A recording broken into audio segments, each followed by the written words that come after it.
Hello everyone, welcome back to HJ classes. आज से हम अपना नया टॉपिक स्टार्ट करने जा रहे हैं। जैसा कि आपने हमारी प्रीवियस वीडियो में देखा हुआ है ऑलरेडी कि हमने सबसे पहले सीखा था issue of debenture with terms of redemption. आज से हम स्टार्ट करने जा रहे हैं issue of debenture for consideration other than cash. इस टॉपिक का मतलब होता है कि हम डिबेंचर इशू कर रहे हैं लेकिन कैश के बिना। जनरली हम सब नहीं जानते हैं कि एक बिजनेस को रन करने के लिए हमें फंड की जरूरत होती है, जैसा हमने पहले भी सीखा था। और हम उस फंड का यूटिलाइजेशन करते हैं जनरली एसेट्स को खरीदने के लिए। और एसेट्स में भी स्पेशली कौन सी? नॉन करंट एसेट्स को परचेज करने के लिए। फॉर एग्जांपल, जैसे मुझे एक कोचिंग सेंटर ओपन करना है, तो कोचिंग सेंटर ओपन करने के लिए मुझे फर्नीचर की, मुझे बोर्ड्स की नीड पड़ेगी। अब मैं इनको खरीदने के लिए मुझे किसकी जरूरत पड़ेगी? पैसे की। अब वो पैसा मेरे पास कहाँ से आ सकता है? या तो मैं खुद का मतलब शेयर या डिबेंचर, इनसे मैं अपना पैसा ले सकता हूं। तो कभी कभी हम क्या करते हैं, हम जिससे एसेट्स खरीदते हैं। फॉर एग्जाम्पल, मैं मुझे मानो कोचिंग सेंटर स्टार्ट करना था, मैं गया एक वेंडर के पास। वेंडर वो व्यक्ति होता है जिससे हम सामान खरीदते हैं। ठीक है, जैसा आपने सुना होगा ना, स्कूल में आता है dress vendor, book vendor. Vendor वो इंसान होता है जिससे हम क्या खरीदते हैं? कोई भी चीजें खरीदते हैं। मैं वेंडर के पास गया, मैंने फर्नीचर खरीदा, ठीक है, सारा, और जितने भी मुझे इक्विपमेंट्स की जरूरत थी किस चीज के लिए? कोचिंग सेंटर रन करने के लिए। उसने मेरा बिल बना के दिया 10 लाख का, कि आपने 10 लाख का सामान खरीदा है। अब मैं उसको 10 लाख के बदले नॉर्मली मैं उसको क्या देता? कैश। हम दुकान पे जाते हैं तो क्या दे के आते हैं? किसी व्यक्ति को कैश दे के आते हैं। लेकिन क्या करा हमने, इसमें हम उसे कैश नहीं देते, हम उसे अपने डिबेंचर्स दे देते हैं। वरना देखो, नॉर्मल केस में होता क्या है, ये कंपनी है, ये पब्लिक है। पब्लिक क्या देती है इनको? पैसा। और कंपनी इनको क्या दे देती है इसके बदले?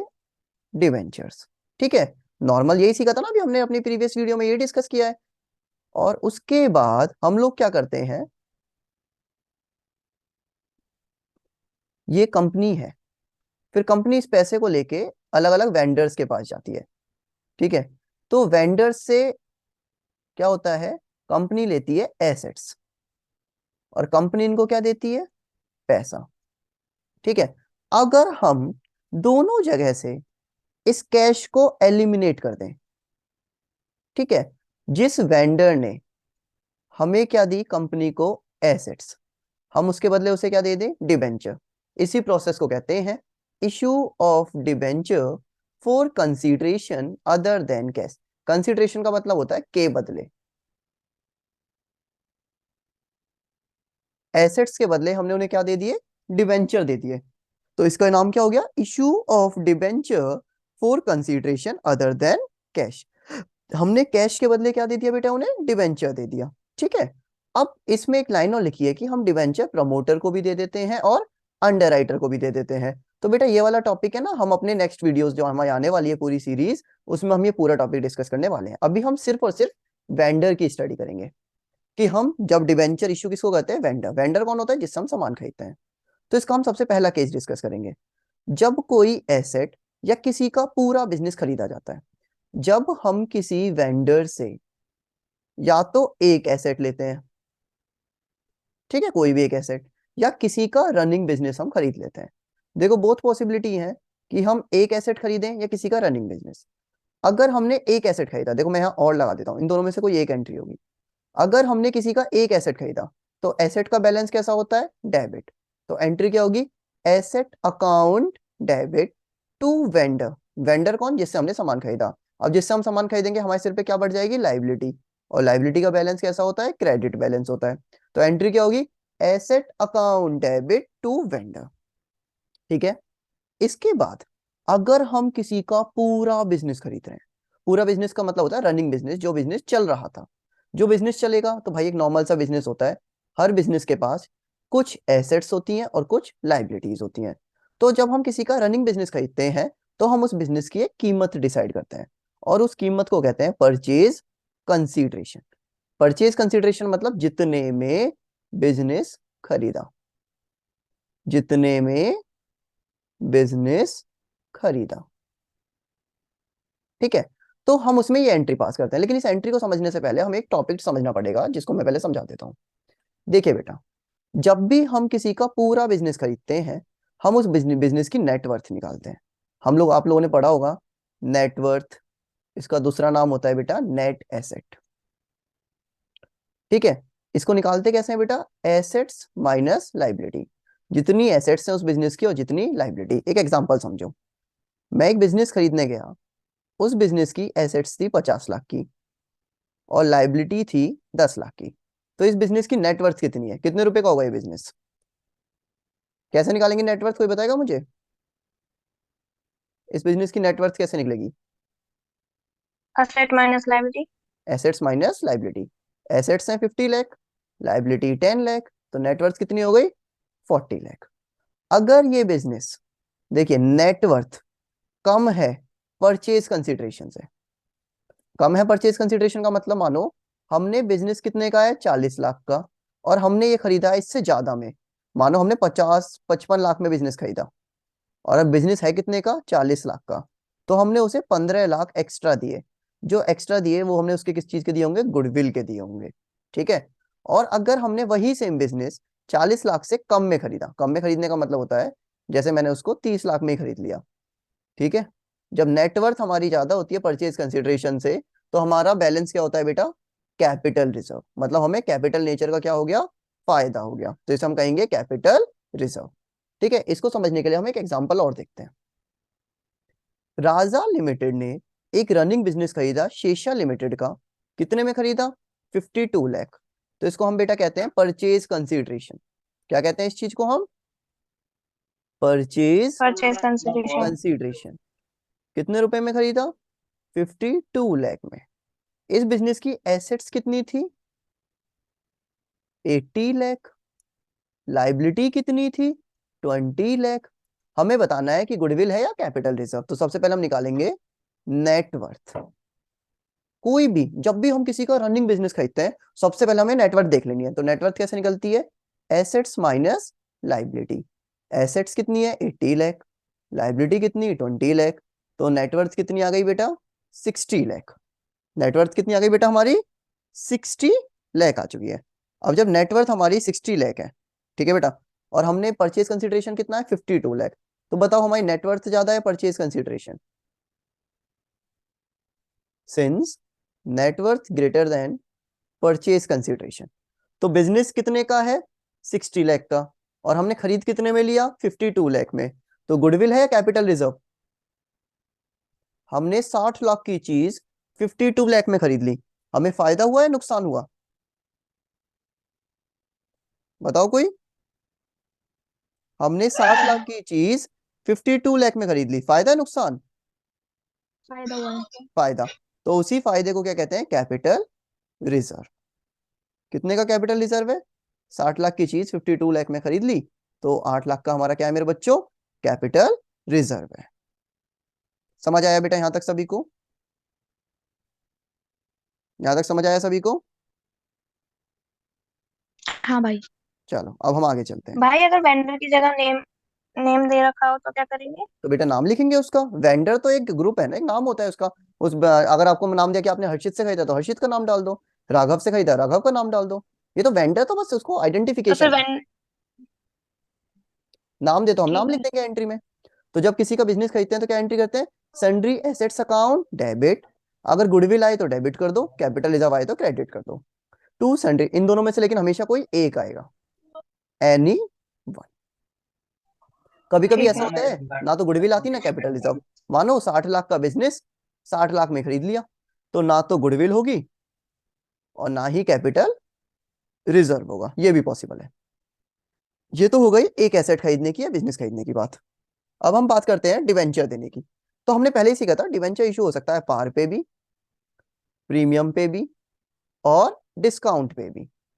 अब हमने उस कंपनी को, जिस कंपनी से हमने क्या लिया था, जिस कंपनी ने, ये वेंडर है हमारा, कंपनी ने वेंडर को क्या दिया? डिवेंचर। और इसने क्या दिया कंपनी को? एसेट्स। तो जब ये डिवेंचर दे रही है कंपनी, तो पार पे भी दे सकती है, प्रीमियम पे भी, डिस्काउंट पे भी। पार वैल्यू मतलब जितनी फेस वैल्यू उसे उतने में देना। प्रीमियम मतलब जितनी फेस वैल्यू है उसे फेस वैल्यू से थोड़े रुपए ज्यादा में देना, लिमिट कुछ नहीं है। डिस्काउंट मतलब क्या होता है? जितनी फेस वैल्यू है उससे कम में देना। तो पार पे एंट्री क्या करते हैं? वेंडर अकाउंट डेबिट, आज हम डिबेंचर दे रहे हैं तो हमारी लाइबिलिटी क्या हो गई, डिक्रीज हो गई। लाइबिलिटी क्या हो गई, डिक्रीज। डिक्रीज करेंगे तो हम क्या कर देंगे, डेबिट। और हम उसे क्या दे रहे हैं, X% डिबेंचर। X% का मतलब होता है रेट ऑफ इंटरेस्ट। उसे जिस कैटेगरी के हम क्या दे रहे हैं, डिबेंचर दे रहे हैं। प्रीमियम पे दे रहे हैं बेटा, सेम एंट्री होगी, लेकिन सिक्योरिटी प्रीमियम, रिजर्व हट गया है, सिक्योरिटी प्रीमियम क्या हो जाएगा, क्रेडिट हो जाएगा। ठीक है। और अगर हम डिस्काउंट पे दे रहे हैं तो डिस्काउंट क्या हो जाएगा, डेबिट हो जाएगा। क्योंकि डिस्काउंट हमारे लिए क्या होता है, लॉस होता है, नुकसान है। और जितने भी नुकसान होते हैं वो क्या होते हैं, डेबिट। और ये प्रीमियम हमारे लिए फायदा है, और जितना भी फायदा होता है वो क्या होता है हमारे लिए बेटा, क्रेडिट। ये थी हमारी एंट्री की बात। अब हम इसी टॉपिक को कुछ एग्जाम्पल से डिस्कस करते हैं। ठीक है। और इसमें एक टॉपिक और है छोटा सा, अभी मैं क्वेश्चन कराते कराते समझाऊंगा। जब भी हम वेंडर या प्रमोटर अंडरराइटर, ये दोनों तो हम आने वाली वीडियोस में डिस्कस करेंगे आगे जाके, तो हमें सबसे जरूरी होता है नंबर ऑफ डिबेंचर निकालना, कि हमने कितने डिबेंचर दिए। ठीक है। तो जितने डिबेंचर हमने दिए होंगे उसको हम निकालेंगे। ठीक है। तो अभी इस टॉपिक को हम डिस्कस करेंगे। चलो एक क्वेश्चन रीड करते हैं। Reliance limited purchase machinery costing 1,35,000। Reliance limited ने एक मशीन खरीदी जो कितने की है, 1,35,000 की। तो मुझे देख के बताओ, हमने सबसे पहले एक एसेट खरीदा है या पूरा बिजनेस खरीदा है, एक एसेट खरीदा है पूरा बिजनेस,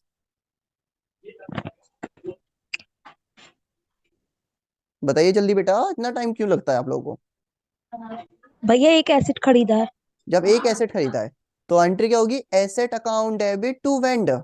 क्योंकि एसेट्स का बैलेंस कैसा होता है, डेबिट। या दूसरा तरीका, व्हाट कम्स इन डेबिट, जो आपने 11th क्लास में रूल में सीखा था, जो आता है उसे हम क्या करते हैं, डेबिट। तो हमारे पास क्या आ रही है, एसेट्स आ रही है, तो एसेट्स को हम क्या कर देंगे बेटा, डेबिट कर देंगे।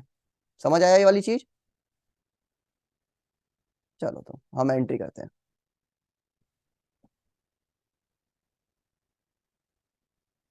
तो हमने क्या खरीदी है बेटा, मशीन खरीदी है, तो एंट्री करते हैं। एंट्री पूरे फॉर्मेट में करनी है आपको एग्जाम में।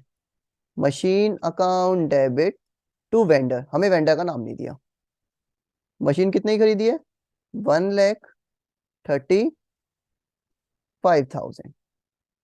चलो, it was agreed that purchase consideration by paid 9% debenture of 100 each. हमने बोला कि हम उनको कंसिडरेशन देंगे 9% डिवेंचर देके, जो एक डिवेंचर कितने का है, 100 का। Assume debenture have been issued at par, ये मानो कि डिवेंचर इशू किस पे हुए हैं, पार पे। और दूसरा केस, डिवेंचर किस पे इशू हुए हैं, डिस्काउंट पे। तो हमें दो केस दे रखे हैं। तो पहले तो एंट्री तो सेम ही होगी, पहली वाली सब में कॉमन एंट्री होगी, कि जब हमने क्या खरीदे हैं, डिवेंचर खरीदे, मशीन खरीदी है। अब बात करते हैं केस 1 की। अब हमने डिवेंचर किस पे इशू करे हैं बेटा, पार पे।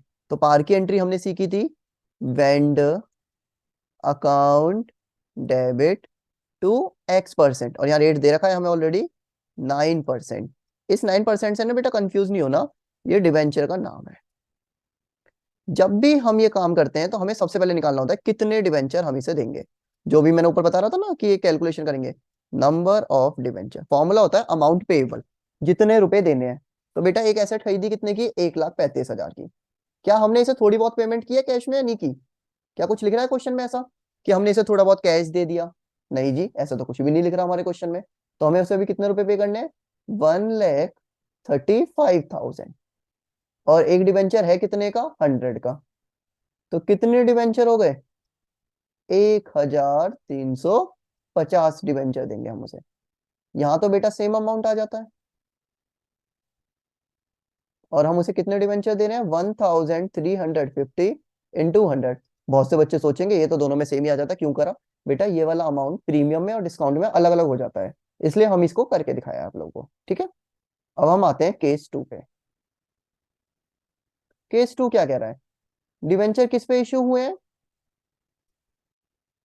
डिवेंचर इश्यू हुए हैं डिस्काउंट पे।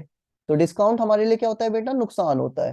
तो एंट्री क्या होगी, vendor account debit discount on issue of debenture account debit to 9% debenture account, to 9% debenture account. जब भी सॉल्व करेंगे सबसे पहले हम क्या निकालेंगे, नंबर ऑफ डिबेंचर्स। फॉर्मूला क्या था, अमाउंट पेएबल, तो वही फॉर्मूला लगेगा। लेकिन इस बार डिस्काउंट पे दिए हैं तो डिस्काउंट माइनस हो जाएगा। डिस्काउंट कितना है, 10%, 100 का, हमेशा फेस वैल्यू का निकलेगा। 100 का 10%, 100 का 10% कितना होता है 10।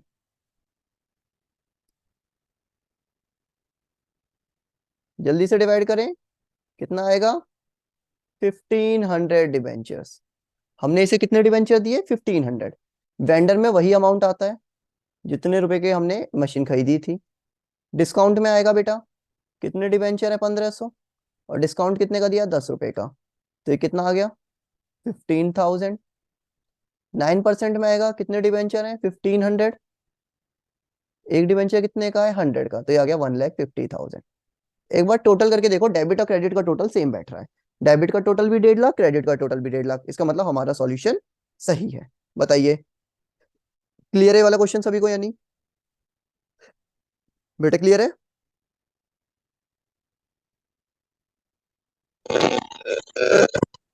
क्लियर है या नहीं? हाँ भाई क्लियर है। ओके, अब हम switch over to the next question. Deepak limited purchase furniture for 2,20,000 from messrs furniture mart. देखो इस बार हमें वेंडर का नाम दे रखा है। हमने 2,20,000 का फर्नीचर खरीदा, किससे? मेंसर्स फर्नीचर मार्ट से। 50% of amount was paid by accepting a bills of exchange. उसने 50% तो पैसा दे दिया बिल ऑफ एक्सचेंज, BRBP जो हमने पढ़े थे, और बाकी के लिए उसने डिबेंचर किस पे दिए? प्रीमियम पे। मतलब उसने कितने रुपए का सामान खरीदा? 2,20,000 का। क्या खरीदा? फर्नीचर। जिसके बदले 50%, किसी का 50% मतलब आधा, 2,20,000 का 50% मतलब 1,10,000 के बदले उसने क्या साइन करा? BP। और बाकी जो अमाउंट बचा, BP बोले तो बिल्स पेएबल, मतलब साइन करके दे देते हैं ना, जो हमने 11th क्लास में सीखा था, बिल्स ऑफ एक्सचेंज। ठीक है, और जो बाकी रिमेनिंग अमाउंट बचा कितना? 1,10,000, उसके लिए उसने क्या इशू कर दिए? प्रीमियम पे डिबेंचर इशू कर दिए। चलो, तो अगेन बताइए, ये एक एसेट का क्वेश्चन है या पूरा बिजनेस खरीदा गया है? हमने एक एसेट खरीदी है या पूरा बिजनेस इस क्वेश्चन में? दोबारा, भैया एक एसेट। एक एसेट। क्या नाम है उसका? फर्नीचर। तो एंट्री क्या होगी? Furniture account debit. किससे खरीदा? मेंसर्स फर्नीचर मार्ट अकाउंट। इस बार देखो हमने वेंडर नहीं लिखा, हमें नाम दिया था तो हमने नाम लिखा। फर्नीचर कितने का खरीदा बेटा? 2,20,000। इसके बाद बेटा हमने क्या करा? आधा अमाउंट तुरंत दिया BP से, और बाकी हमने डिबेंचर इशू करे प्रीमियम पे। तो डिबेंचर किस पे इशू हुए? प्रीमियम पे। तो नॉर्मल प्रीमियम की एंट्री करते हैं पहले। वेंडर का नाम था तो हमने वेंडर का नाम डाल दिया, मेंसर्स फर्नीचर अकाउंट डेबिट। डिबेंचर का नाम क्या है बेटा? 9% डिबेंचर अकाउंट। हमने प्रीमियम पे डिबेंचर इशू करे तो हमें फायदा हो गया, तो टू सिक्योरिटी प्रीमियम अकाउंट। ठीक है, अब इस क्वेश्चन में एक बात नई थी, और वो बात नई क्या थी? कि हमने उसको BP भी दिया था। तो BP क्या होता है? हमारे लिए क्रेडिट हो जाएगा, ये लाइबिलिटी होती है। तो टू बिल्स पेबल अकाउंट। हमेशा मेंसर्स फर्नीचर में टोटल अमाउंट आता है। टोटल अमाउंट कितना था बेटा? 2,20,000। हमने BP कितना दे दिया? 1,10,000। अब क्या हमें पता है कि हमने कितने डिबेंचर इशू किए हैं? नहीं, हमें नहीं पता। तो हमें क्या निकालना पड़ेगा? नंबर ऑफ डिबेंचर, जिसका फॉर्मूला क्या था? अमाउंट पेएबल, कितने रुपए पे करने हैं। तो बेटा कितने रुपए पे करने हैं? टोटल कितने थे? 2,20,000, जिनमें से हम उसे कितने रुपए के बिल पे साइन कर चुके हैं? 1,10,000। तो कितना अमाउंट बचा? 1,10,000, ये जो बचा था रिमेनिंग। तो कितना अमाउंट बचा? 1,10,000। और डिवेंचर इशू किस पे हुए हैं? प्रीमियम पे। डिवेंचर कितने का है? 100 का। 100 का 10% कितना होता है? 10। तो 1,10,000 डिवाइडेड बाय 110, तो कितने आ गए? 1,000 डिवेंचर। तो यहाँ आ जाएगा 1,000 डिवेंचर थे, फेस वैल्यू आ जाएगी कितनी थी? 100। तो ये कितना आ गया? 1,00,000। यहाँ आ जाएगा 1,000 डिवेंचर थे, प्रीमियम कितनी थी? 10। तो ये कितना आ गया? 10,000। टोटल करके देखो, अगेन इसको वेरीफाई करने का यही तरीका है। डेबिट क्रेडिट का टोटल देख लो, सेम आ रहा है नहीं आ रहा? देखो ये 2,20 और इनका टोटल करके भी कितना आ रहा है? 2,20,000। मतलब हमारी एंट्री सही है। बेटा क्वेश्चन क्लियर है ये वाला? बस आपको फॉर्मेट का ध्यान देना है। बेटा क्लियर है क्वेश्चन ये वाला सभी को? बेटा हाँ या ना? हाँ भैया। चलो ठीक है, अब हम नेक्स्ट पे जाते हैं।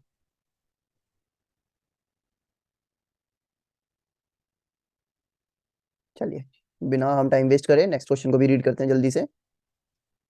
Lotus limited took over assets of rupees 2.5 lakh and liability of 30,000 of gone by company for purchase consideration of 330,000। Lotus limited ने एसेट ली 2.5 लाख की, लाइबिलिटीज ली 30,000 की, और कितने में खरीदा? 3,30,000 में। तो हमने एक एसेट खरीदी है या पूरा बिजनेस है? एक एसेट या पूरा बिजनेस? पूरा बिजनेस। पूरा बिजनेस है। तो इस बार हमारी सेकंड केस से क्वेश्चन आया है। चलो, तो जब भी सेकंड केस से क्वेश्चन आता है तो हमें सबसे पहले क्या बनाना पड़ता है? Working note. मैं यहाँ साइड में बना देता हूँ। सबसे पहले हम क्या बनाते हैं? Working note. हमारी एसेट्स कितनी है? 2,50,000। आप वर्किंग नोट आंसर शीट में शो करना बेटा, ठीक है, वो जरूरी होता है, क्वेश्चन के नीचे शो कर देना। हम निकालेंगे नेटवर्थ। क्या फॉर्मूला सिखाया नेटवर्थ का? Assets minus liability. Minus liability. के मतलब 1,000। 2.5 लाख में से 30,000 का कितना बचा? 2,20,000। और सम बिजनेस खरीदा कितने में? 3,30,000 में। तो बताओ एनडब्ल्यू बोले तो नेटवर्थ, नेटवर्थ कम है ज्यादा है परचेज कंसिडरेशन से? नेटवर्थ कितनी है? 220। परचेज कंसिडरेशन कितना है बेटा? 330। तो गुडविल है कैपिटल रिजर्व है? हमने 2,20,000 गुडविल। की चीज 3,30,000 में खरीदी, हमने एक्स्ट्रा पे किया, तो एक्स्ट्रा पे को हम क्या कहते हैं? गुडविल। कितने गुडविल। की है गुडविल? 330 माइनस 220, कितना आ गया? 1,10,000। अब हम एंट्री करते हैं। हमने एसेट्स ली बहुत सारी, तो एंट्री वही पहली, सन्ड्री एसेट्स अकाउंट डेबिट। मैंने पहले ही बताया था कि गुडविल या कैपिटलिज्म में से कुछ एक आता है, तो इस बार क्या आया हमारा? गुडविल आया। Goodwill account debit. जब बेटा किसी की चीज सस्ती वो है और आप ज्यादा अमाउंट पे कर रहे हो तो गुडविल कहीं के पे कर रहे होंगे। टू सन्ड्री लाइबिलिटी अकाउंट, और टू वेंडर। इस बार भी हमें वेंडर का नाम दे रखा है। अब हम एंट्री में अमाउंट फिल करते हैं। गुडविल में गुडविल का अमाउंट फिल करो। गुडविल कितनी थी? 1,10,000। एसेट्स कितनी थी? 2.5 लाख। लाइबिलिटी कितनी थी बेटा? 30,000। और परचेज कंसिडरेशन 3,30,000। बताइए यहाँ तक क्लियर है या नहीं? यहाँ तक क्लियर है सभी को? हाँ भाई। चलो अब हम आगे बढ़ते हैं। अब क्वेश्चन बोल रहा है हमने जो पेमेंट की है वो डिबेंचर दिए हैं किस पे? 10% प्रीमियम पे। कोई दिक्कत नहीं, जैसे नॉर्मल एंट्री करते हैं प्रीमियम की वैसी कर दो। वेंडर, इस बार वेंडर का नाम था तो हमने अमाउंट नाम डाल दिया, नहीं देता तो हम वेंडर लिखते हैं, ठीक है। डिबेंचर के आगे इस बार परसेंटेज नहीं थी तो हम मानेंगे वही सिंपल X% लिख दो। 2X% डिबेंचर अकाउंट और 2 सिक्योरिटी प्रीमियम अकाउंट। अगेन बेटा हमने कितने रुपए के थे ये? कंपनी से 3,30,000। इस बार हमें दोबारा नहीं पता कितने डिबेंचर, तो हम दोबारा निकालेंगे नंबर ऑफ डिबेंचर। ये भी हमारा एक वर्किंग नोट होता है। तो बेटा कितने रुपए पे करने हैं? 330, क्योंकि इस बार हमने कुछ भी पे नहीं किया। और डिबेंचर कितने का है? 100 का। अगेन 10% प्रीमियम कितना होता है? 10। तो ये हमारा आ गया 3,000 डिबेंचर। तो यहाँ आ जाती है हमारी फेस वैल्यू, और बेटा यहाँ क्या आ जाता है हमारा? प्रीमियम 30,000। अगेन डेबिट और क्रेडिट हमारा क्या कर गया? मैच कर गया। डेबिट और क्रेडिट अगर मैच करता है तो हमारा आंसर क्या है? बिल्कुल करेक्ट है। ये बात क्लियर है बेटा सभी को या नहीं? समझ आया ये वाला क्वेश्चन? हाँ भैया। चलो अब हम नेक्स्ट क्वेश्चन डिस्कस करते हैं। ये बहुत इंपॉर्टेंट क्वेश्चन है तो इसको जल्द ध्यान से समझना। एक केस मैं कराऊंगा, बाकी केस इसका आप करेंगे सभी, ठीक है। तो एक्स लिमिटेड ने एक एसेट्स ली 4 लाख की, लाइबिलिटीज ली 50,000 की, और बिजनेस कितने में खरीदा? 380 में। जल्दी से पहले हम वही काम कर लेते हैं। सबसे पहले एसेट्स कितने की? 4 लाख, लाइबिलिटी 50,000। नेटवर्थ निकालो कितनी है बिजनेस की? Assets minus liability. 4 लाख में से 50,000 गए, कितना बचा? 3,50,000। और हमने खरीदा कितने में? 3,80,000। तो बताइए गुडविल है कैपिटल रिजर्व? अगेन हमारा परचेज कंसिडरेशन ज्यादा है नेटवर्थ से, तो गुडविल है कैपिटल रिजर्व? 3,50,000 की चीज हमने 380 में खरीदी, गुडविल या कैपिटल रिजर्व? गुडविल। गुडविल। और गुडविल क्या आती है इन दोनों का डिफरेंस? कितना है डिफरेंस? 30,000। अब एंट्री करते हैं। एंट्री वही, सन्ड्री एसेट्स अकाउंट डेबिट। कितने की हमने एसेट्स खरीदी? 4 लाख की। मैंने एक लाइन छोड़ दी गुडविल लिखने के लिए, अभी लिखता हूँ उसको। To sundry liabilities account 50,000। Business किसका खरीदा है? मोहन ब्रदर्स का।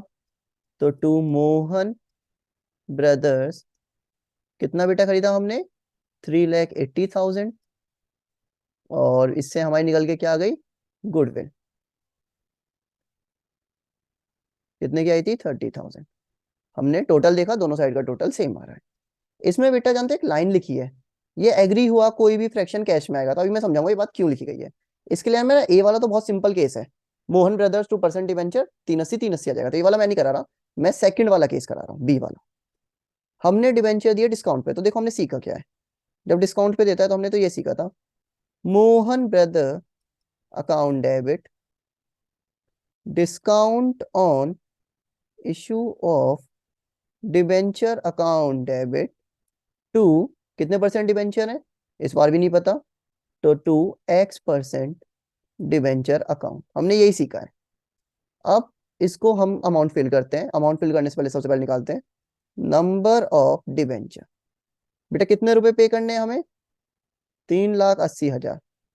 और डिवेंचर कितने का है बेटा? 100 और 10 का डिस्काउंट, तो 100 में से 10 गए, 90 आ गया। अगर आप लोग इसको डिवाइड करेंगे तो यहाँ पे ट्विस्ट है। आप 3,80,000 को डिवाइड करेंगे 90 से, तो बेटा ये है ना आपका पॉइंट में आएगा, ये आएगा 4,222.2। अब डिवेंचर ऐसे तो दिए ही नहीं जा सकते पॉइंट में, तो हम इतने डिवेंचर देंगे सिर्फ 4,22222। ठीक है, इसी से हमारे थोड़ी सी पेमेंट बच जाती है। देखो इसे मैं करके दिखाऊंगा। यहाँ कितना आ जाएगा? 3,80,000। डिस्काउंट कितने का था? 4,222 पे कितने का डिस्काउंट हो गया बेटा? 10 रुपए का। तो कितना हो गया? 4,220, 42,20,000। यहाँ क्या आ जाती है बेटा फेस वैल्यू? 4,22,200। अगर आप लोग अब बैलेंस करें डेबिट और क्रेडिट को, तो बेटा आपकी क्रेडिट साइड थोड़ी छोटी आएगी और वो रुपए किस नाम से आ जाएंगे? कैश। क्वेश्चन ने यही तो बोला था, जो भी थोड़ा बहुत बैलेंस बचेगा वो किस में पे कर दिया जाएगा? कैश में। और कितने रुपए की कमी पड़ रही है? 20 की। Balancing figure. तो इसी को कहते हैं any fraction paid in cash. कभी कभी जब हम नंबर ऑफ डिवेंचर निकालते हैं वो हमारा अप्रोक्स में आ जाता है, तो उसको सॉल्व करते समय हम लोग क्या करेंगे? मैं इसको हटा देता हूँ यहाँ से, थोड़ा वो हो गया, ज्यादा कंजस्टेड हो गया। तो कभी कभी जब नंबर ऑफ डिवेंचर हमारा किस में निकल जाता है? फ्रैक्शन में, तो हम उसको फ्रैक्शन से हटाने के लिए डेबिट के टोटल में से क्रेडिट का टोटल माइनस कर देते हैं, तो वो हम बाकी रुपए किस में पे कर देते हैं? कैश में। आई होप आप सभी को यहाँ तक समझ आया होगा। वीडियो के एंड में बेटा आपको एक प्लेलिस्ट दी हुई है, आप सारी वीडियोस वहां से देख सकते हैं। ठीक है, अब हमसे आप सभी मिलते हैं आपसे नेक्स्ट क्लास में। Bye bye, take care.